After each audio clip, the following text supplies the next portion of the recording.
I have spent most of my adult life surrounded by silence that was never truly silent, the kind of silence that exists only in psychiatric wards, where behind each door lies a storm of screams, whispers, and memories too heavy for the mind to contain.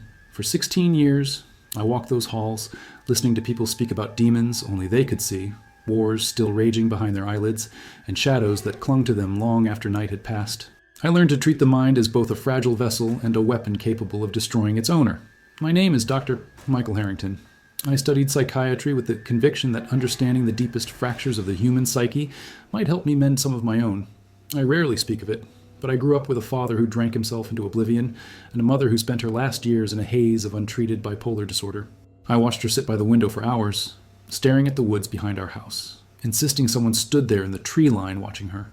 I told myself it was the illness speaking, but sometimes, even as a child, I wondered if she was seeing something I could not. By the time I entered medical school, she had taken her life, and I carried her absence like an unhealed wound. In my career, I confronted every form of human despair. I sat across from combat veterans who woke in the night clawing at their own faces, convinced they were still in desert trenches. I treated young women who tore at their skin until they bled, claiming they were trying to peel away the insects beneath. I walked into rooms where patients spoke with voices not their own, tones too deep or too fractured for a single throat to contain. Each case left a mark, but I always found a way to distance myself, to build walls that separated my empathy from their madness. Without those walls, I would have been swallowed whole. Yet there was one night, one patient, who pierced through those defenses as if they had never existed. I can trace the trajectory of my entire career to that moment, when all the knowledge I had accumulated, the textbooks, the clinical trials, the carefully memorized DSM criteria, suddenly felt powerless. I believed I had seen everything, that the human brain, however broken, was still a system that could be mapped, interpreted, and treated. But what I encountered was not merely an illness of the mind. It was something that blurred the border between the psychological and the impossible. The patient's name was Claire Whitmore, and the darkness she carried into my office was unlike anything I had ever witnessed. To this day, I sometimes wonder if she truly walked into my life, or if I opened a door that should have remained closed forever. It was late in November when Claire Whitmore first stepped into my office. The city outside was wrapped in cold rain, the kind that paints the streets in shades of silver and keeps most people indoors. I remember the knock on my door because it was hurried, almost desperate, as though whoever stood there feared that if they hesitated even a second longer, they would lose their courage entirely. When I opened it, a man stood before me, tall and thin, with the weary expression of someone who had not slept in days. He introduced himself as Daniel, Claire's older brother. His voice trembled when he said her name, and before he explained anything else, he pleaded with me to see her immediately. She was just behind him, silent. Claire appeared younger than her 28 years. Her face pale, lips dry, eyes fixed not on me, but on the far wall of the waiting room. Her posture was rigid, her arms hanging at her sides as if she no longer remembered what to do with her own body. Daniel gently guided her forward, whispering her name in a tone that mixed reassurance with fear. I had seen patients arrive in many states, hysterical, combative, numb with sedatives, but Claire's stillness was different. It was not the calm of exhaustion or resignation. It was the unsettling poise of someone listening intently to something no one else could hear. Daniel explained that she'd stopped sleeping almost entirely. For 4 nights, she had sat in her bedroom, the lights off, staring at a single photograph pinned to her wall. She would not eat, would not respond when spoken to, and sometimes muttered fragments of sentences that made little sense. The only thing she repeated with clarity was a name they could not decipher, a name spoken as though addressing a companion in the darkness. When I invited her into my office, she followed without protest, her steps deliberate, her gaze still fixed beyond me. I asked her simple questions, her age, her occupation, whether she knew why she'd come, but she remained silent. It was only when I mentioned the photograph that her eyes shifted, just slightly, to meet mine. The change was small but undeniable. As if I had spoken a word that carried weight beyond comprehension, Daniel reached into his coat and handed me the picture she had been obsessing over.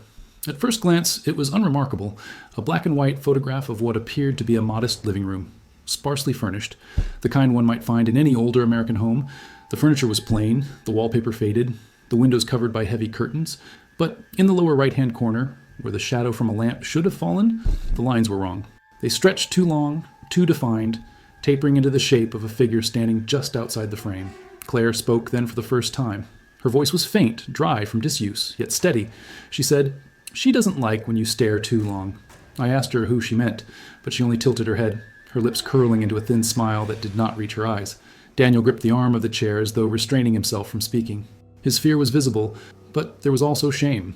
The shame of a brother helpless to protect someone he loved from something he could neither understand nor fight. I told him I would do what I could, but inside I felt a strange unease, the kind that settles in the stomach and lingers no matter how you try to reason it away. That was the beginning. Claire's silence, that single photograph, and the way the air seemed heavier whenever she entered the room. At the time, I told myself it was simply another case. Yet, even in that first hour, a part of me understood there was nothing ordinary about what had just crossed my threshold. I kept the photograph with me after that first meeting, slipping it into a folder on my desk once Claire and her brother had left. It was not uncommon for patients to bring objects that held significance to their delusions. Letters, scribbled journals, broken trinkets. Often, those items offered a window into the patient's psyche, a tangible connection to whatever landscape of fear or fantasy they inhabited. But this photograph was different. The more I looked at it, the less it seemed to belong to the category of an ordinary keepsake. That evening, long after my sessions had ended, I sat in my office under the hum of the overhead light, studying the picture. At first glance, it was nothing extraordinary, just a room captured decades ago. Judging by the style of the furniture and the grain of the film, the living room looked bare, as though it were staged or abandoned, with curtains drawn so tightly no light penetrated from the outside. The atmosphere of the photograph was strangely lifeless, as though the air itself had been drained before the image was taken. And then there was the shadow. It lingered in the corner near the base of a chair, too sharp and elongated for the lamp in the picture to have cast it. The shape was unmistakably human, but its proportions were slightly wrong, stretched unnaturally tall, the head narrow, the shoulders sloping in a way no body could bend. It stood at the threshold of the frame as if deciding whether to step into the room or retreat into darkness. I told myself it must have been a trick of light, an error in the exposure, but the longer I stared, the less convinced I became. The unease it stirred in me was unlike anything I had experienced. I'd spent years listening to patients describe hallucinations, visions of faceless intruders, winged creatures, dead relatives standing at the foot of their beds. I had always reassured myself that what they saw existed only within the fragile confines of their minds. Yet here I was, holding a photograph that bore evidence of something inexplicable, something external, something fixed on paper. The following day, Claire sat across from me in silence for nearly half an hour before speaking. Her hands rested on her lap, fingers twitching occasionally as though responding to some silent rhythm. Finally, without lifting her eyes, she asked me if I had looked at the photograph. I said I had. She smiled faintly, though the expression lacked warmth. "Then you know," she whispered. I pressed her gently to explain, to tell me what she saw. She spoke in fragments, her voice brittle. She said the woman in the photograph had always been there, even before the picture was taken. She said the figure had waited for her, that sometimes she could feel its breath against her cheek when she closed her eyes. When I asked who the woman was, Claire's answer unsettled me more than her silence. She is the one who listens when no one else does. Her brother, sitting uneasily in the corner of the room, muttered under his breath that it was nonsense, that Claire was unwell, that she needed medication, but Claire ignored him entirely. Her gaze never left me, and in her eyes I saw a kind of devotion that felt misplaced, as though she believed I, too, had joined her in recognizing the presence within the photograph. That night, as I left my office, I told myself it was simply another case of psychosis. Yet I carried the image with me, tucked into my briefcase, unable to part with it. When I arrived home, I found myself taking it out once more, staring at it in the dim light of my study. And there, for the first time, I thought I saw something different. The figure's outline appeared darker than before, more defined, as though it had shifted closer to the center of the room. I told myself it was only imagination, the result of exhaustion and suggestion, but I did not sleep well that night. Every time I closed my eyes, I felt as though someone was standing just at the edge of the bed, waiting patiently for me to notice. Claire returned 2 days later, wearing the same clothes as before, as though time had passed without her noticing. Her hair was unwashed, strands sticking to her face, and her skin carried the pallor of someone who had not slept for nights. Daniel accompanied her again, his patience eroding, his voice sharper when he urged her to cooperate. She ignored him completely, moving with the same rigid stillness that unsettled me during our first encounter. When she sat down, I tried to establish some structure, speaking gently, asking her about her past, her work, her students. I hoped to tether her to ordinary details, to pull her back from whatever fixation consumed her. But Claire responded only with vague murmurs, her words drifting into silence before forming complete sentences. She kept glancing at the corner of the room, where nothing stood but a filing cabinet and a small lamp. It was when I asked her directly about the photograph that her entire posture changed. Her body went still, her breathing slowed, and for the first time, she spoke with clarity. "She's here," Claire said, her eyes locked on the empty chair across from me. Her tone was not fearful, but reverent, as though announcing the arrival of a long-expected guest. I asked her what she meant, who she was referring to, though I already knew her answer. Claire did not look at me. Her gaze remained fixed on that chair. "The woman from the picture," she whispered. "She follows me. She sits where you sit. She walks where you walk. She knows your name now, too." Before I could respond, the room itself seemed to betray me. The steady ticking of the wall clock halted abruptly. The second hand frozen in place. The silence that followed was total, oppressive, as though sound itself had been stripped from the air. For several moments, neither of us moved. Claire smiled faintly, as if vindicated. "Do you feel it?" she asked, her voice barely audible. Then, without warning, the clock resumed its ticking. The fluorescent light above flickered once before settling. The room appeared unchanged, yet I found myself drenched in cold sweat, my throat dry. I forced myself to continue the session, though every instinct told me to end it. I asked her what the woman wanted, but Claire only tilted her head, as though listening to something I could not hear. Finally, she said, "She doesn't want...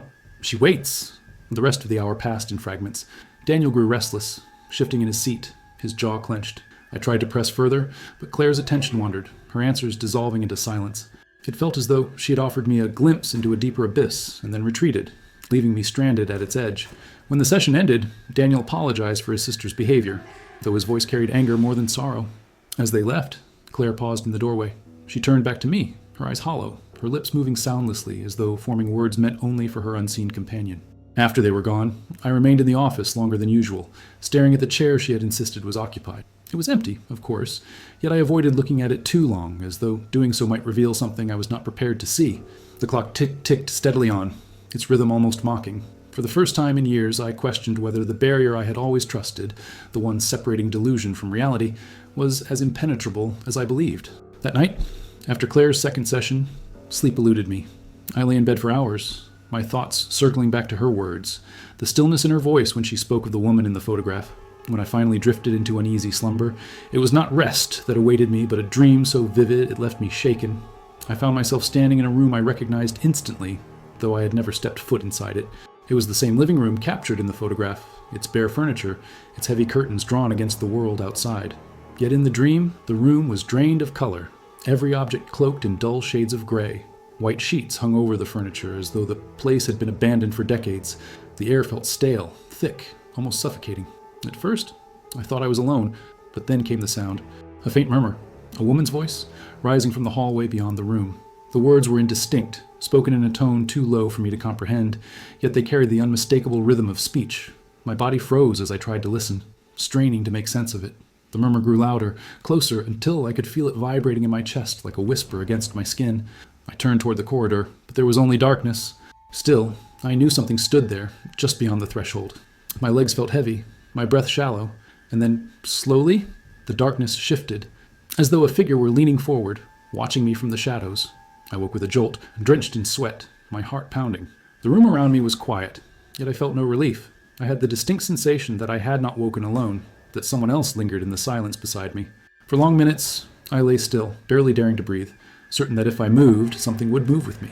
When I finally forced myself out of bed, I stumbled into my study, hoping to ground myself in familiar surroundings. But there, on my desk, was the photograph. I had left it in my office, sealed within a folder, yet somehow it sat before me, exposed under the dim glow of the lamp. My hand trembled as I reached for it. The image had not changed. The same lifeless room, the same crooked shadow stretched too far across the floor, yet I felt as though the figure within it had shifted ever so slightly, its edges darker, sharper, as though drawing strength from my attention. The longer I stared, the more certain I became that the shadow was no longer static. It was watching me with the same quiet patience that haunted Claire. Sleep was impossible after that. I sat awake until dawn, the photograph lying on the desk like an accusation, my eyes burning from fatigue. Each time I tried to look away, I felt the pull of the image, dragging my gaze back to it. By the time the morning sun rose, I had convinced myself that I must lock the photograph away, remove it from my reach, or risk being consumed by it. Yet even as I tucked it into a drawer, I sensed that the act was meaningless.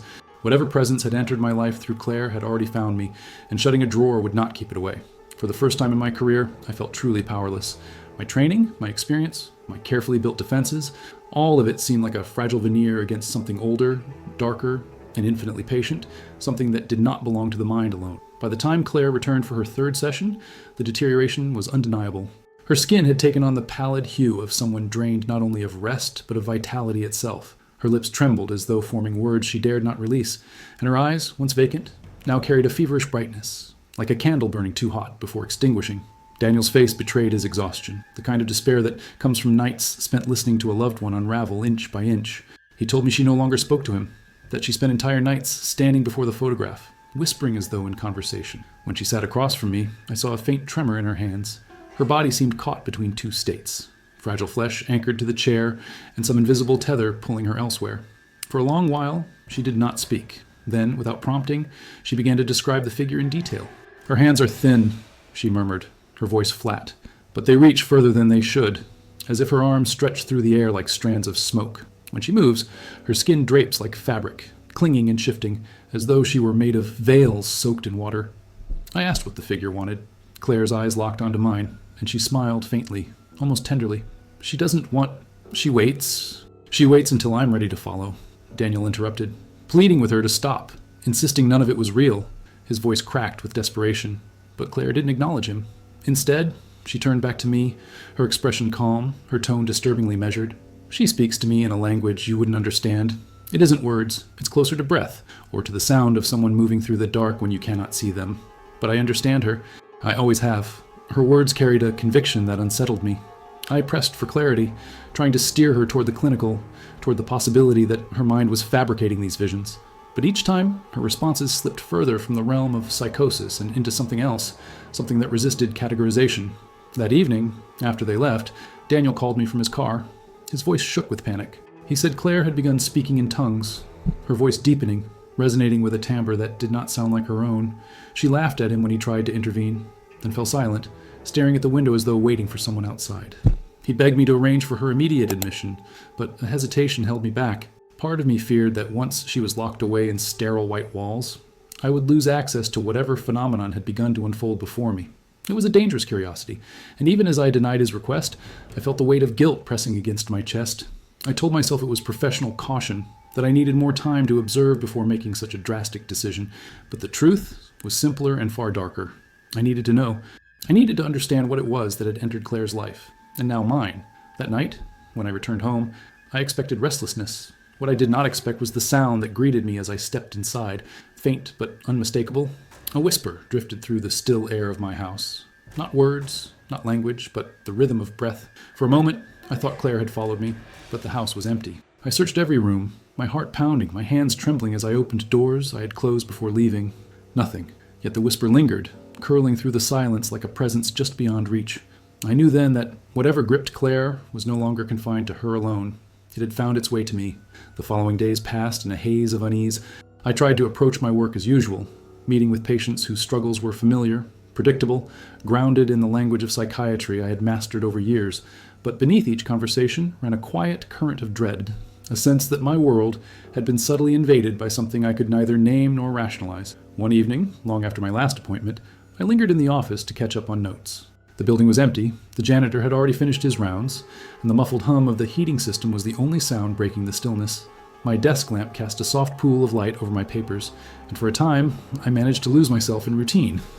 Yet the silence soon pressed against me, unnatural in its density, as if the walls themselves were holding their breath. It was then that I noticed movement, not in the room itself, but in the reflection of the window beside my desk. In the glass, I saw the outline of a figure standing just behind my chair, a tall, narrow shape, darker than the night outside, my body locked with fear. I turned sharply, but the room was empty. The reflection had lied, or so I tried to convince myself. My rational mind scrambled for explanations. Fatigue, suggestion, the lingering weight of Claire's stories. Yet before I could settle on any comfort, another sign appeared. Across the carpet, near the door, a trail of footprints shimmered faintly in the lamplight. They were wet, as though someone had walked in from a storm, though the night outside had been dry. The prints stretched from the door to the center of the room, then stopped abruptly, leaving no trace of departure. I rose from my chair, my legs heavy, and approached them. The carpet was damp beneath my shoes, the moisture cold, carrying with it a faint odor like mildew clinging to old stone. The prints themselves were peculiar, narrow, elongated. The toes pointed unnaturally forward. They belonged to no ordinary human stride. I backed away, my pulse thundering in my ears.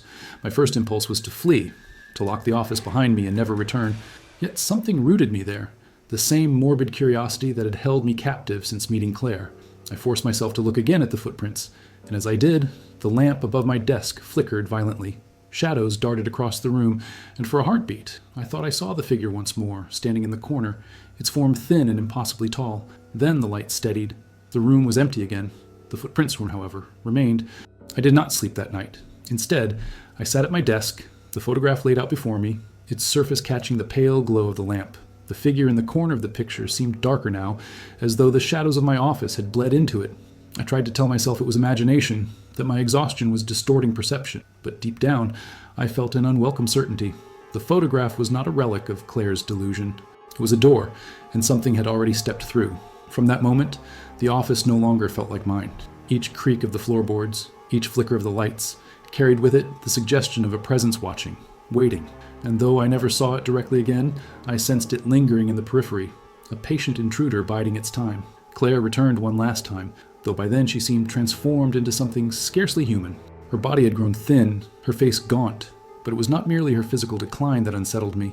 It was the stillness in her movements, the way she carried herself with the poise of someone who had already crossed into another existence. Daniel brought her reluctantly, his eyes hollow with defeat, his voice a whisper when he told me he could no longer control her nights. He said she wandered the apartment in silence, touching the walls as if listening to vibrations in the plaster, laughing softly at things unseen.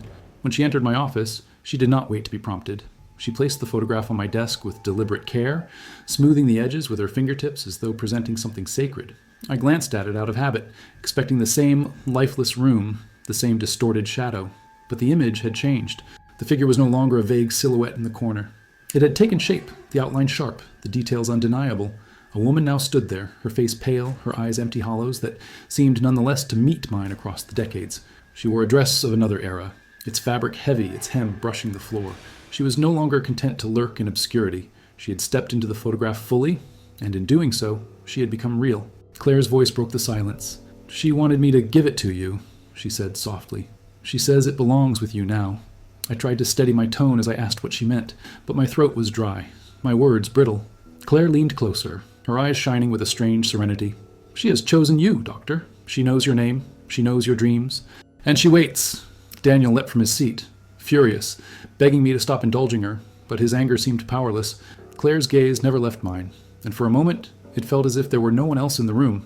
The walls seemed to draw inward, the air heavy with anticipation, as though we were being observed from within the photograph itself. I forced myself to look at the image again. The woman's eyes seemed darker now, more intent, as if she were aware of my hesitation. My skin crawled with the sensation of being studied, measured, marked. Claire reached across the desk, her hand trembling, and pressed the photograph into my grasp. Her touch was cold, her palm damp, but her smile was steady. "She says it's your turn," Claire whispered. The session collapsed into silence after that. Claire sat back, calm, almost peaceful, while Daniel paced the room, muttering his despair. I ended the meeting abruptly, unable to trust my voice, unable to bear another second under the weight of that image. As they left, Claire turned once more in the doorway. Her lips moved soundlessly, but I knew the words. She was speaking to her companion, the one I could not see. When the door closed, I remained frozen at my desk, the photograph heavy in my hand. I wanted to throw it away, to destroy it, yet I could not. My gaze returned to it again and again, as though tethered by an invisible cord. The woman within seemed patient, her expression fixed in a silence more powerful than words. By the end of that night, I understood that Claire had not been my patient at all. She had been the messenger. And now, whatever shadow had claimed her attention had shifted its gaze to me. The call came the following morning. Daniel's voice cracked over the line, ragged with panic. He said Claire was gone, vanished from her apartment sometime during the night. The police had already been called, though he sounded less like a man expecting help and more like one resigned to the futility of it. I drove to his building at once, each turn of the wheel tightening the dread coiled in my chest. The apartment was on the third floor of an aging complex, its hallways reeking faintly of stale smoke and disinfectant. The door to Claire's unit stood ajar, an officer stationed outside, his expression weary but cautious. Inside, the rooms felt colder than the air in the hall. The living room was untouched. No signs of struggle, no broken glass, no overturned furniture. Her belongings were all in place, her shoes lined neatly by the door, her purse on the counter. The only disruption was in the bedroom. The window was open, curtains stirring faintly in the draft. Yet the fire escape outside showed no prints, no rust disturbed by hurried steps. The lock on the door had been engaged from the inside, the chain still intact. There was no plausible way she could have left without leaving some mark of her passage. On the bed lay the photograph. It had been placed carefully at the center of the quilt, as though waiting to be discovered. I felt the officer's eyes on me as I approached it, but their attention was cursory. To them, it was just another object in a missing persons case. To me, it was the heart of the matter. I forced myself to look, my pulse quickening. The room in the picture was no longer empty. Where once the woman had stood, there was now only vacancy, curtains, chair, lamp. The figure had gone. The absence was more terrifying than her presence, as if the photograph had relinquished her into the world beyond its frame. I scanned the image desperately, hoping for a distortion, a trick of the light, but there was nothing. The woman had left. Daniel stood behind me, hollow-eyed. He muttered that Claire had been speaking to the photograph all evening before she vanished. "She told me she was going home," he said. His hands shook as he pressed them to his face. The officers wrote down his words with the disinterest of men used to unraveling lives into statements, but I felt their weight in my bones. As the investigation unfolded, I learned little. The police questioned neighbors, combed through security footage, sent out alerts. Nothing surfaced. No one had seen her leave. No camera had caught her image. No trace of her appeared anywhere beyond that apartment. Within days, the case went cold. I, however, could not let it rest. The photograph remained in my possession, though I never admitted it to the police. Each night I studied it, and each night I felt the same dreadful certainty pressing in on me. The woman within had crossed into my world, and Claire, whether by choice or by surrender, had followed her. Daniel stopped returning my calls. Perhaps he blamed me, or perhaps he simply could not bear to speak of his sister any longer. Yet I carried her absence with me, heavy and unrelenting. For the first time in my career, I faced a truth I could not explain. A void no medical chart or diagnostic manual could fill. Claire had disappeared, but something had been left behind, something that had chosen me. Weeks passed, yet the weight of Claire's absence did not lift. The police closed her file quietly, marking her as another missing person swallowed by the city. But I knew better. She had not been lost to the streets, or to some hidden predator. She had been claimed, taken by something that defied language, something that had waited patiently through her eyes and through that cursed photograph. And now, with her gone, the weight of it pressed fully upon me. At first, I tried to convince myself that what lingered in my life was grief, professional guilt, the burden of a doctor who had failed a patient. But guilt does not whisper in the dead of night. Guilt does not move with soft steps across the floorboards when you are alone. Guilt does not linger in reflections, watching you from the corner of a mirror long after you've turned away. The photograph remained in my possession. I told myself I kept it as evidence, as a clinical artifact, something to study. But the truth was simpler, darker. I could not discard it. Each time I resolved to burn it, to tear it, to bury it in the earth, I found my hands frozen, unable to complete the act. The image exerted a pull over me, subtle but irresistible, like the weight of a hand resting on my shoulder. I began to realize that my ownership of it was not a choice. It had always been meant for me. The photograph itself had changed. At first, the woman was gone from it entirely, her corner empty. But over time, faint traces began to return. A blur along the wall, a suggestion of fabric near the chair. Each night, as I studied the picture, the details grew sharper, more deliberate, as though she were rebuilding herself piece by piece inside that frozen room. And though I dreaded it, I felt compelled to watch. My eyes searched for her the way one searches for a wound, knowing it will cause pain, but needing to see it nonetheless. Sleep became an illusion. When I did manage to drift into shallow dreams for time, I found myself once more in that lifeless room, the air stale, the furniture shrouded. Sometimes I heard her breathing.